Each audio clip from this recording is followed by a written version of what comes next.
இன்றைக்கி பூரியும் சன்னா மசாலாவும் எப்படி பண்ணுறதுன்னு பார்க்கலாம். சன்னா மசாலாவுக்கு ஒரு கடாயில் 1 டேபிள் ஸ்பூன் கடலெண்ணெய் விட்டு 1 டீஸ்பூன் சோம்பு, ஒரு பெரிய பட்டை, 3 கிராம்பு, 3 ஏலக்காய் போட்டு க்ரீன் சில்லிஸ் குட்டி குட்டியாக சாப் பண்ணி போட்டிருக்கேன். அப்புறம் ஒரு பெரிய வெங்காயம் சாப் பண்ணி ஆட் பண்ணியிருக்கேன்.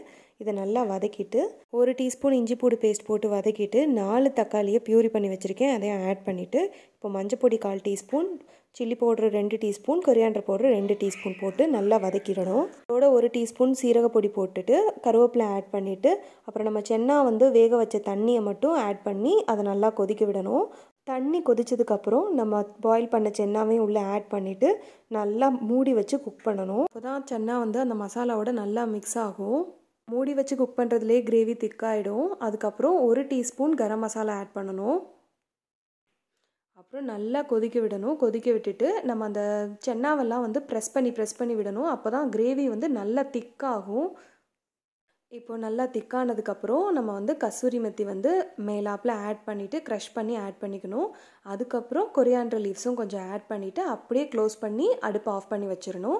இது ரொம்ப ஈஸியான ரெசிபி தான். நம்ம அரைச்சி பொடி பண்ணிலாம் எதையுமே போட வேண்டாம். நம்மக்கிட்ட இருக்கிறத வச்சு செஞ்சுக்கலாம். இது நான் அரைச்சி மசாலா அரைச்சி நான் போடுவேன். அதையும் நான் இன்னொரு நாள் ஒரு வீடியோவில் போடுறேன். இப்போ நான் சைட் பை சைட் பூரி மாவு பிசைஞ்சு வச்சுட்டு இப்போ நான் பூரிக்கும் ரெடி பண்ணி வச்சுக்கிறேன். இப்போ நம்ம சென்னா மசாலாவை ஓப்பன் பண்ணி பார்க்கலாம். எப்படி இருக்குது பாருங்கள். நல்லா கலர்ஃபுல்லாக இருக்குது. டேஸ்ட்டும் சூப்பராக இருந்துச்சு. பூரி புஸ்ஸுன்னு வரல, இல்லைனா எண்ணெய் குடிக்குதுன்னு சொல்கிறாங்க சில பேர். இது ஒரு சிம்பிள் டிப் சொல்கிறேன். பூரிக்கு மாவு எடுத்துட்டு சால்ட்டு போட்டு நல்லா வார்ம் வாட்டர் வச்சு நல்லா டைட்டாக பிசைஞ்சு கொடுங்க.